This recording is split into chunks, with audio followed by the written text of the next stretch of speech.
Welcome to USIP ISIP, a weekly podcast with Northern Lights Winery founder Doug Bell, exploring the experiences from leaders in business, social media, and family. Now here's this week's exceptional guest. Welcome to USIP ISIP. I'm here with Darrin, a photographer in Prince George who has a tremendous following and has been growing his business successfully for several years. Also has some very exciting family news coming up in the next near future. So we're going to be talking about his business and his journey to success in photography and videography. So welcome to the podcast. And he asked me if we had a little bit of cranberry hiding in the back. Luckily, I was able to find one of the last bottles. And you might not be able to find this right now, but it will be out closer to Thanksgiving this year. So you'll have to stock up then, Darrin. Unfortunately, we're out for the next little bit. I'll savor it for right now. It's a treat. Well, it is real delicious, and this story is going to be delicious as well. And so I'm looking forward to hearing about it. And why don't we get started maybe in your younger years where maybe photography started at an early age for you, the passion at least? Yeah, it totally did.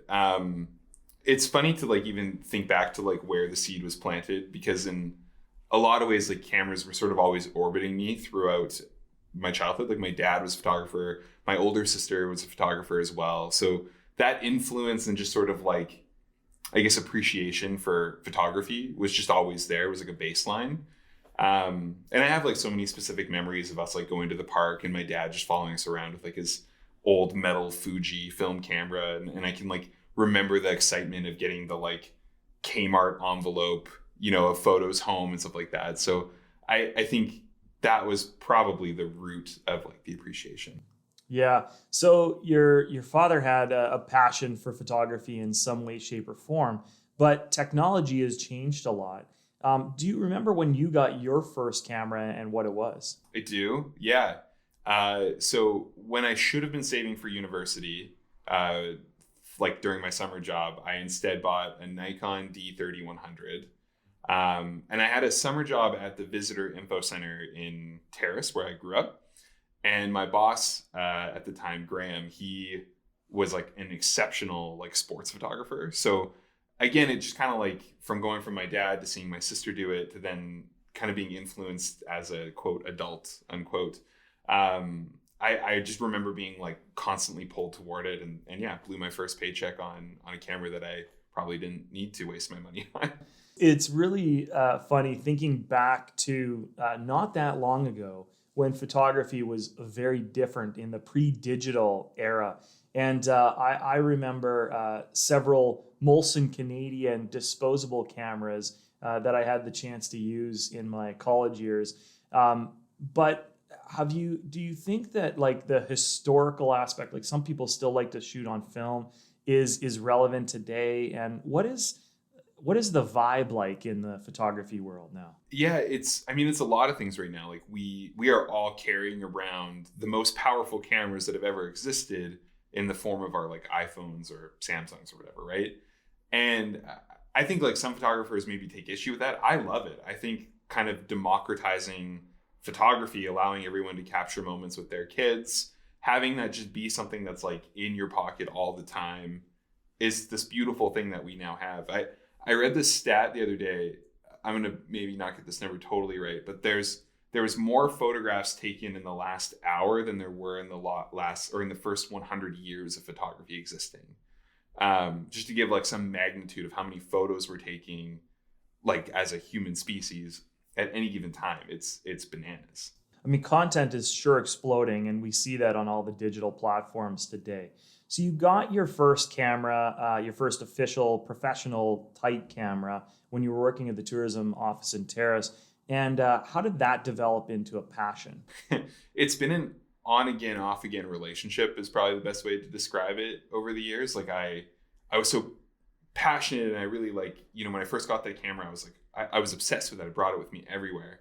But then I went to university and got busy, and it found itself on a bookshelf, and then it found itself on Kijiji, and then it was gone.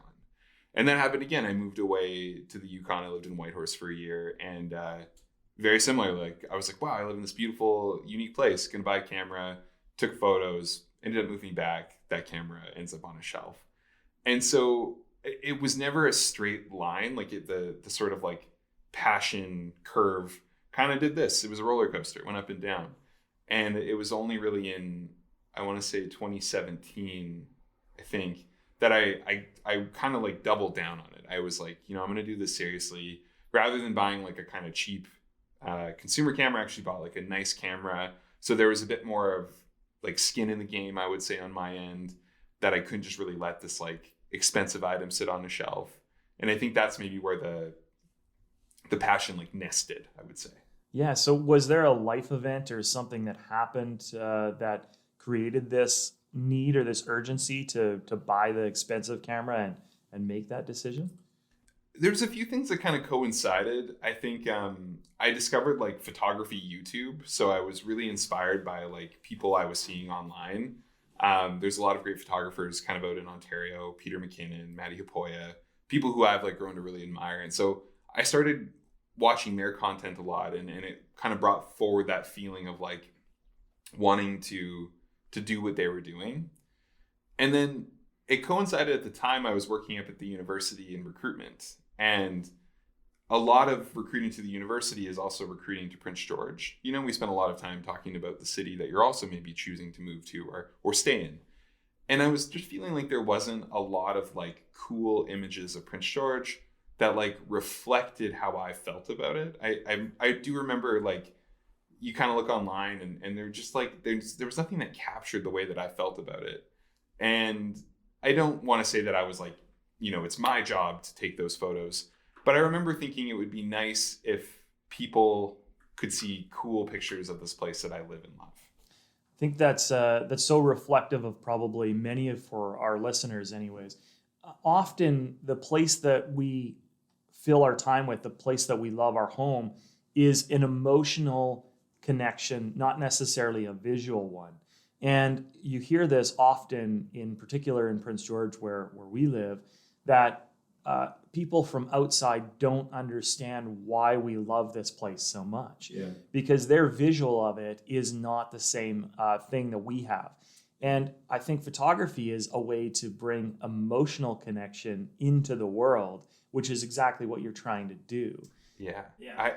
I that's so well said. I think that's better than I could have said it. And I think in some ways, like, I resonate with Prince George in that, like, people kind of use Prince George as a bit of a punching bag. Like, I feel like people in the city are oftentimes willing to poke fun at it, or, like, there's not as much civic pride here as I would want. And I do think that's changing. I feel that way. But I myself am like a very self-deprecating person. Like, I'm the first person to make a joke at my own expense. And so I often like kind of felt this, like, I don't know, not to be too floofy, but like spiritual connection with Prince George. And I guess this is where I'm getting really off the bush here, but I felt like if I could maybe reflect Prince George in a way that maybe made people feel positive about it. I don't know. I felt like that was a journey for myself as well. I mean, I think that's a very admirable journey, and we can tell with your work that is actually moving in that direction. And so you do focus a lot of your work around experiences and special events for people that have memories for a long period of time, whether that's like a wedding or something with the tourism office. Is that purposeful, or is there a reason why you've kind of selected that type of work? I think you nailed the reason. I love this idea that photos kind of live on as that moment, like they are visual history, right? And so I love like looking back on photos of like the Crossroads Street events, or, weddings I've shot at the winery, like when they're in the fall and just Prince George looks a certain way, or there's this like special moment. I find that such a powerful thing, I guess. And I'm drawn to finding like unique or just nice ways of capturing that. Yeah. In 2014, we started development on Northern Lights Estate Winery, and we did it for a very similar reason to what you're discussing right now. I've lived here since the 80s, and when I grew up, I always had a ton of pride in the city. And it was very surprising when I went outside the city and they didn't understand all about it. I traveled all across the world, and every time I went somewhere, I found that I would come back to Prince George and say, Prince George has everything that I've just experienced on the other side of the world. We've got beautiful mountains and lakes and rivers, and you can do adventure activities. You can go hiking and snowmobiling and skiing and all these things, but we didn't necessarily highlight it. And that was one of the reasons that we built Northern Lights Estate Winery, was because we wanted to have a jewel or a crown jewel to showcase the city in the light that we felt. And we designed the winery in a way that was very similar to the city, which was warm, inviting, wood first, natural beauty, being able to see a bear maybe in the orchard, but then at the same time travel down the road 5 minutes and get the urban amenities that are really warm in this city. And I think that's such a cool, like, to think of the winery, and you were ahead of the curve, I would say, right? Like 2014 in my head is like when Prince George really started to like come into its own as we now sort of appreciate it. And I, like, not to invert the podcast on you, but like, that was a risky move. Like, what was that decision like? Because you were investing in something that, in a place like we are not where a lot of the we're in a place where there's no other businesses like this one. There's no restaurants around us. Like, that had to be a big risk. Yeah. You know, with the winery, what we always felt, and we're a family group of companies. I've run the group of companies since 2007. We really recognized that somebody had to be the leader. Somebody had to step up and push the agenda of just actually showcasing what we really are in the city. And so that's what Northern Lights was all about right from the beginning. It was just bringing forward the personal, the emotional image we had to the rest of the province and the country and actually all across the world that's visited us here. Mm. So when you get involved in a project, how do you think about your work in a way that's going to take that emotional component and bring it forward onto the images or the video? I mean, it's project by project. And I think I try to spend a lot of time, like, I guess, like, in my head, I think about, okay, is it, are we talking about the lifestyle associated with the company, or are we talking about the kind of community that company sits in? I guess I spend a lot of time trying to think, like, conceptually, what are the pillars that this company or this brand or this video is trying to serve? And I spend a lot of time talking to the clients, trying to understand, sort of like you, like the way that you talk about Prince George, what would or about the winery, what are the clients saying about that company? And then how can I bring that forward in a video, I guess? And the cool thing about video and the cool thing about photography is, like, there's no one way to do it. You know, you guys spent some time talking with Jason at Six Sigma. I love seeing how they go about it, because it's different than how I go about it. And I can learn a lot from them. And I think in a lot of ways they can learn from me. And you kind of pan outwards from there. And suddenly you're watching creators in Vancouver and Victoria, and you're bringing those ideas of storytelling and brand telling to Prince George companies or to Northern BC companies. And I just think that kind of like elevates all of us. You are very thoughtful in your process of how you develop out your style. And but you've now been in it for several years. What was your first job?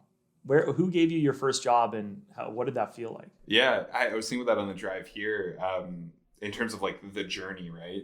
There's this funny thing in that, like, you creating a photography business is kind of just like you create an Instagram, you start posting nice photos. And then at some point, someone's kind of like, oh, I'd like to pay you to do those photos. And for me, the craziest thing was that it was the city of Prince George. And they didn't know it, but they were my first client, right? Like, I had been taking photos around town, going to the farmer's market, of friends out in the park and stuff like that. And I think I looked more established than I was. Like, I think it looked like I had done some paid work before. And they were like, yeah, they asked me if I would shoot the farmer's market and the Summerfest downtown event, kind of back to back. And I remember they're like, what's your rate? And I was like, I don't know. I don't have a rate. And so you kind of like, you put a number out there, and they were like, yeah, that sounds great. And I was like, oh my God, I'm making money. This is crazy. And a funny story about that one is the lens that I used to shoot that event, I bought on the way to that event because I had been like paid that morning. So it was literally building the runway in front of the plane as it was taking off. That's crazy. And so did they find this out later on, or did you never tell them? I don't know if they're listening. Yeah, might be the first time. I mean, I don't think I was like really tricking anyone sincerely. Like it was clear that this was kind of my first run at it, but yeah, like they were like, send us an invoice. And I was like Googling like how to make an invoice. Like I had no idea how to do any of it. And that's kind of the story of any business. Like you find yourself at, midnight sitting in front of the computer being like, what's a business plan?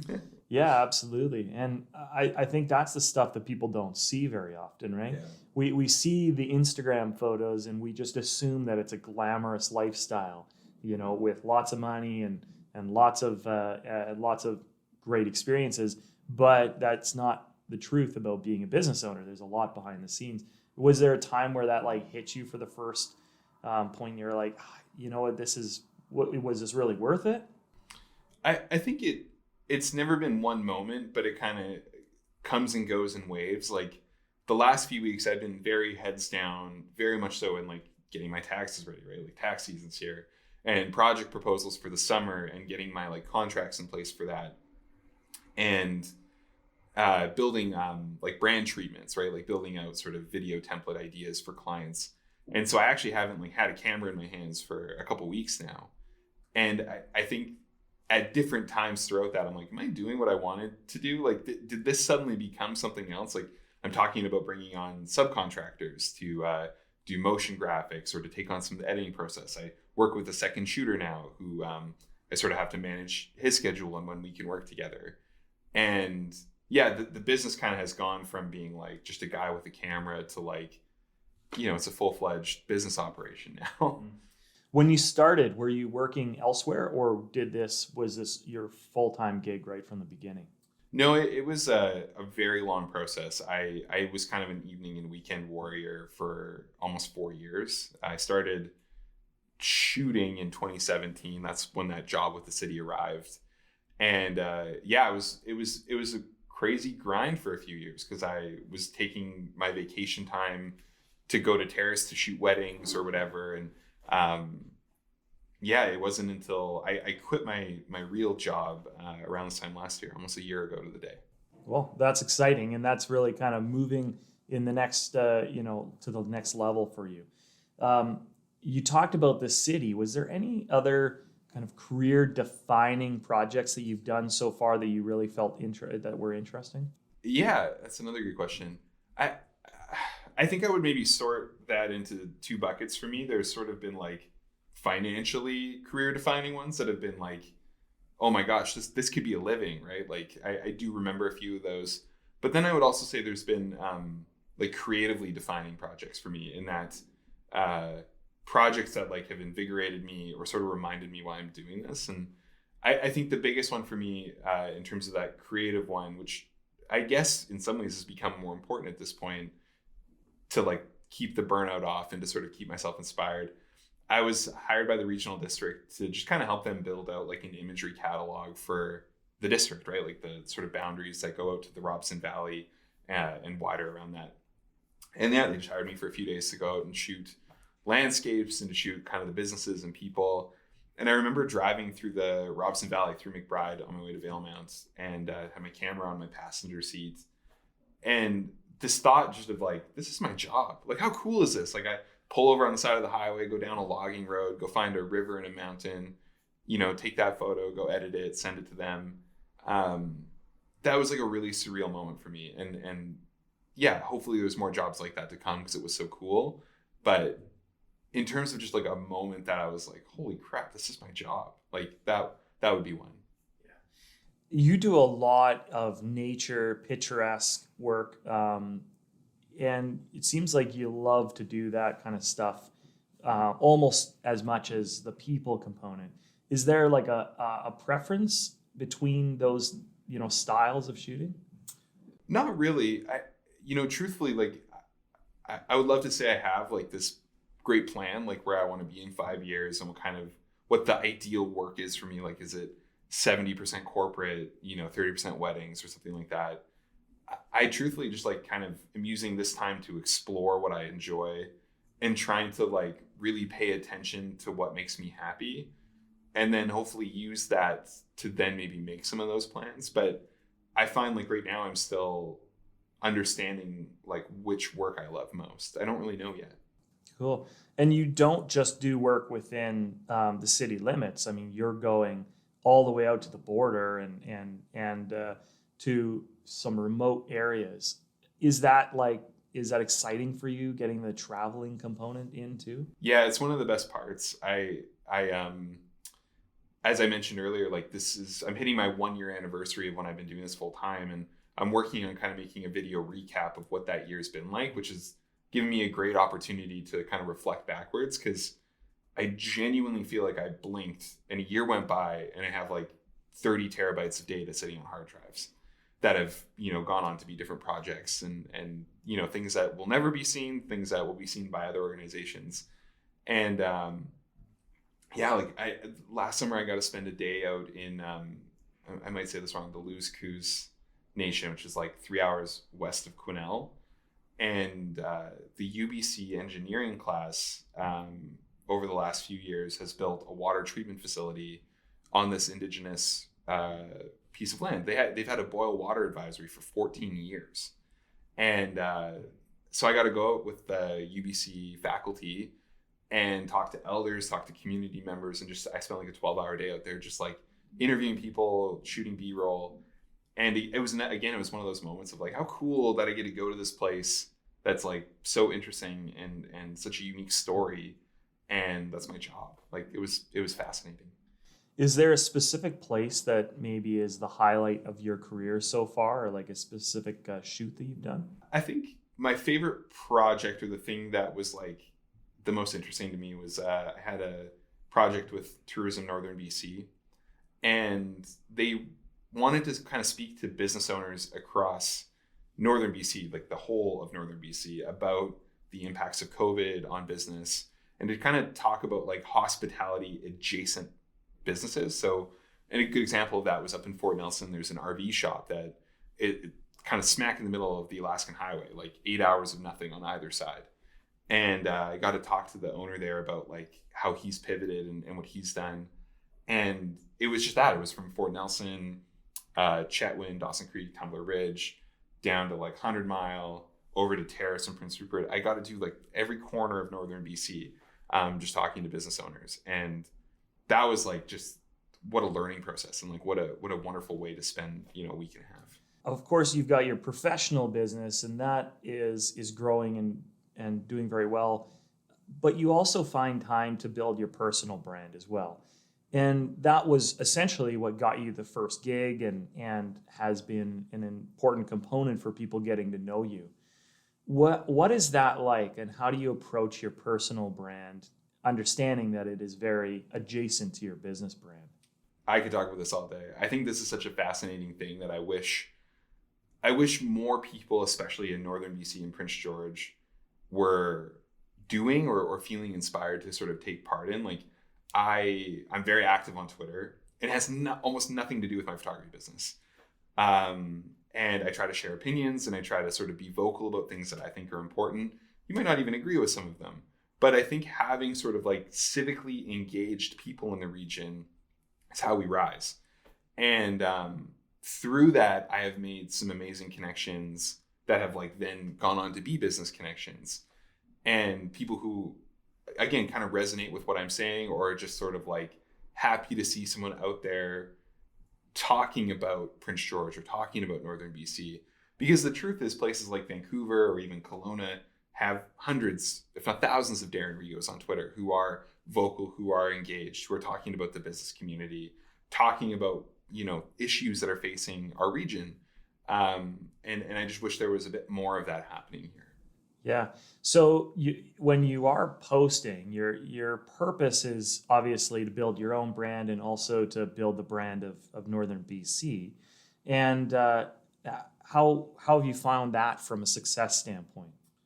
It's been great. I mean, I think, like I said, I'm a very self-deprecating person, so I hesitate to like talk with a bit of ego, but I do find in a lot of ways, I feel as though it is a bit of a light for moths in some way. Like I find just posting like I'm trying to think of like these aren't like hard political opinions. This is like talking about the best fried chicken in Prince George, but just like putting that opinion out there and having people kind of like come and discuss it, or the best cup of coffee in Prince George, you know, and I mean, it does kind of float to political adjacent issues. Like we talk about the state of downtown and some of the issues that are facing Prince George, but try to do so in a way that is like not going to make people feel bad and is like welcoming and open.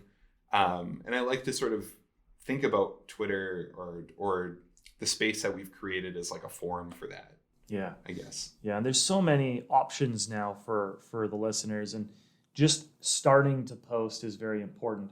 I've talked to several people in the last few weeks that have asked me questions about, you know, how do you gain the confidence to post, right? Because when you are posting, you're putting yourself out there, both to the accolades and to people who are going to react negatively to your opinions. Twitter in particular is a platform that can have a lot of strong opinions that will push you maybe to feel negatively about yourself. And that can be a mental health issue if people let it be, right?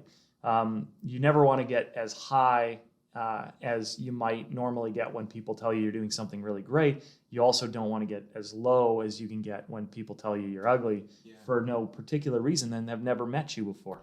Well, how do you deal with that? Yeah. No, that's the balance, right? And I think of you as like someone who you operate in the space very much so on LinkedIn, and I'm always thankful to sort of see, I guess, like a rounded side of the business owner or the person who's behind the business, right? You have interests that are not just Northern Lights Winery. You are clearly interested in finance. You're interested in business. And to me, like presenting you as this like rounded person who exists outside of this business, that makes me more excited to engage with that business, right? Like I then have this like broader perspective of you as a person, not just Doug, the owner of the winery.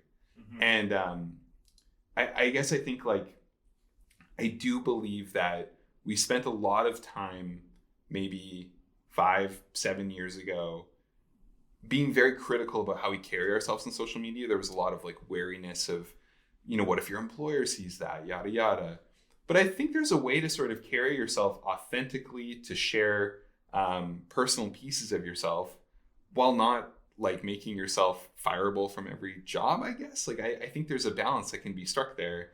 And for me, like, I've always thought, you know, if a future employer sees my Twitter, that's a good thing. Like, I'm not posting stuff on there that's hateful or wrong. It's just, it's a more rounded public version of myself. Well, and it actually might give that employer a better sense of who you are, which could help you or could hurt you. But in either case, if you end up not getting that job, well, the employer would have known that about you anyways, as soon as they would have hired you. Yeah. So that is actually a very positive thing. The other thing that I'm finding with the new platforms out there, like TikTok, is that there is way more of an appetite to allow people to be more vulnerable and ask for help and talk about mental health issues and do things that they wouldn't have done. Whereas the traditional Instagram profile was very much a highlight reel of their life. And so I think there's like a tremendous amount of opportunity. Now, coming down from that, though, there's a personal side of you as well. And you've recently gotten engaged. Yeah. Yeah. So you're kind of moving on in your life. Tell us a little bit about the feelings going on with you being on the other side of the camera in a wedding. Yeah, totally. I mean, it's been a crazy year. Like, I think if I kind of like zoom out and I think like, yeah, I quit my real job to sort of freelance full time, got engaged, we bought a house, we're now planning a wedding. Like, it's been a really big year. And as I reflect backwards on especially like that engagement, I guess I can only just say that I don't know if I could have done this without sort of the foundation of a partner, you know, like someone who, at least in my moments of sort of like weakness or not feeling as confident about my work, who kind of just like looks over my laptop and is like, cool photo, and then walks away. Like, small moments like that have just really like kind of carried me to where I am now. And do you find that that is helping you as a business person now because of that additional confidence and having someone to rely on? Oh yeah, I am my business, right? Like I don't have any employees. I don't have a partner, business partner, and my fiance Brittany is I don't want to say like a shrewd business person, but she has like a business acumen that I don't have. And I cannot tell you the amount of times I've kind of like walked into her office or over dinner, been like, hey, I got this thing going on. Can we like talk this out? She works in human resources. And so has like a business law sense and has just like she's surrounded by business every day and has definitely talked me off a couple like edges of making poor decisions or kind of pushed me to maybe do something that I wasn't ready to do in a good way. And yeah, I suppose the easiest way to say it is like I wouldn't be here without her. Yeah.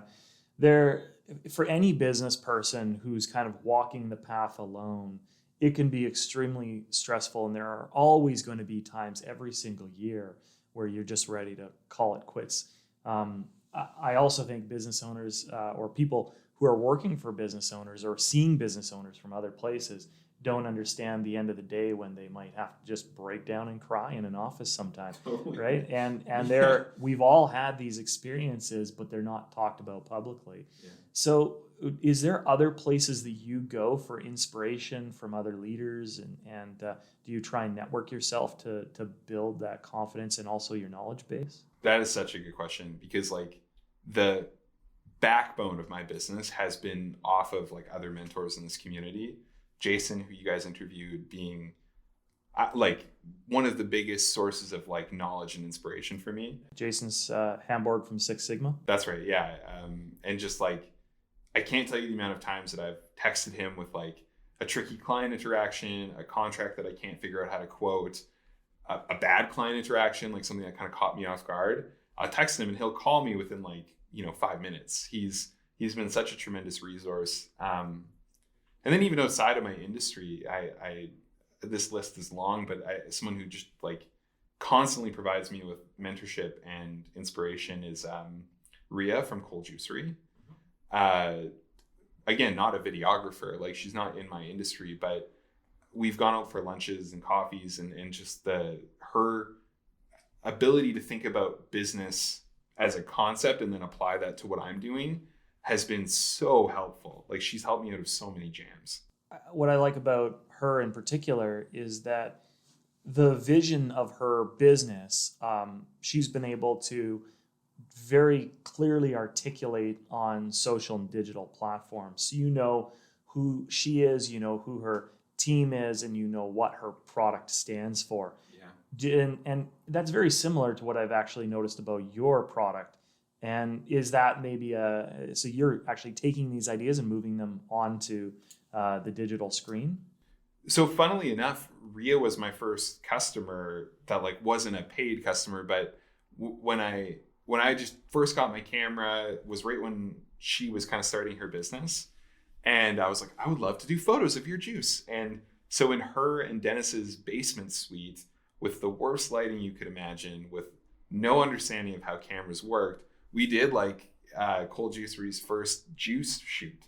And that was like my first sort of experience with like delivering photos to a client. And yeah, her being like kind of critical of them and sort of saying like, hey, can you do this with them? And me having to check my ego and sort of like redo the photos. It was an immensely valuable experience. And more than anything is probably the reason why I was like, I could do this. I could do this as work. Yeah, and probably taught you a lot about interacting with clients and really understanding what it is that their vision is to make sure that they get what they want. Totally. And then, using that as an opportunity to just like watch her business grow, like that provided me with just a time to check in with her and sort of see what she was doing. And I remember, I think it was her first year of operation. Like she didn't have I don't think she had any employees at the time. She was doing like 17-hour days. And we went out for kind of like a planning dinner at Nancy O's. And I just remember like literally sketching on the back of the napkin, like, things and ideas that she wanted to do. And it just left such an impression on me in terms of like doing business. You're going to be getting married very soon and you're not going to be shooting your own wedding. Is that scary or are you really excited to be on the other side of the camera? I mean, it's both. It's probably the best way to answer it. I think I have a better sense of, well, obviously, of like what I want because I've done, I don't know, like 40 or 50 weddings, I think. Here's what I'll say, and this is like some advice to the listeners, to anyone who's like engaged in hunting out a wedding photographer.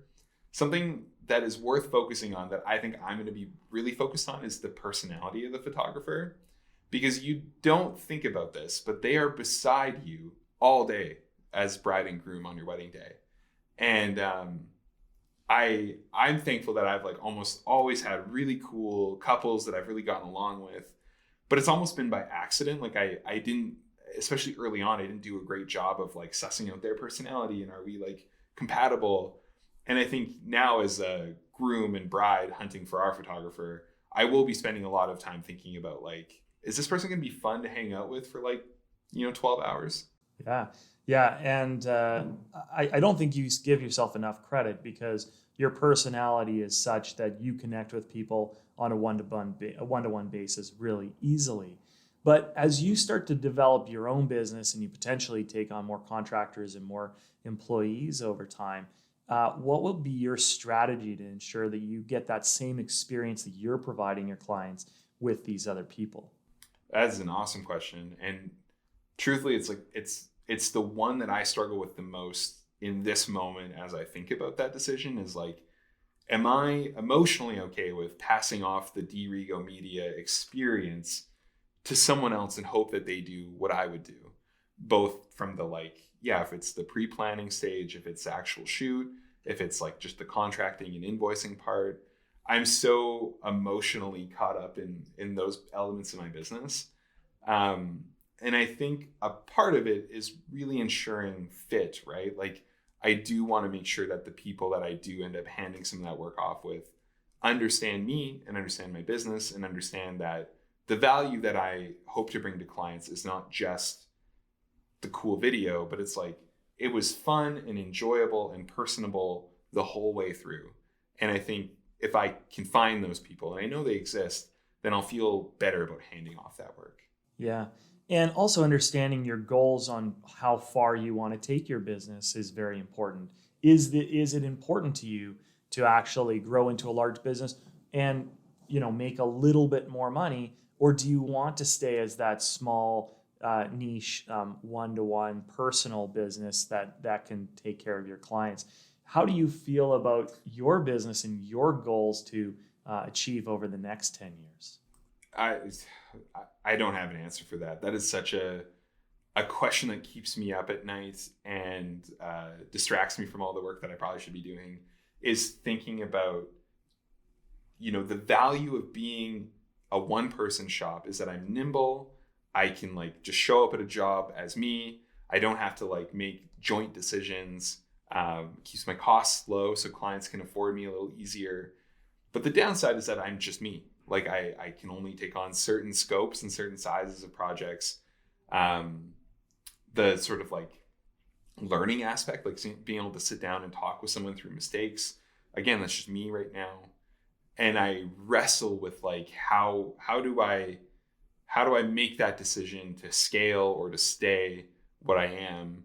I don't have the answer, honestly. I think I said this earlier, but I genuinely feel like I blinked and 1 year went by. And I need to, I think, spend more time creating space in my calendar to reflect on these decisions, because I think the mistake a business can make is you keep stumbling from project to project and you just keep getting that stuff out the door. And that's kind of what I've been doing. And I would say in the last maybe 2 months, I've tried to carve out more time in my calendar to actually like plan and make decisions. Yeah, that makes a ton of sense. And as you're developing out your business and you want to know where you're going to go, then you really have to think about things further in advance. The conversation has been incredibly interesting today. We're all going to be following you because I think you're just at the very beginning of your journey. And I'm incredibly excited for you to move in as a husband and to develop your family out as well as with your business. If people want to follow you further, where can they find you on your social handles? Yeah, I mean, the two big ones are, you can follow me on Instagram. That's like the sort of core of my business, Rigo Media. all one word, no periods or anything. And then Twitter, like I said, is sort of like a bit more of a personal brand for me. And it's where you can find me rambling about the best fried chicken in town or my favorite beer.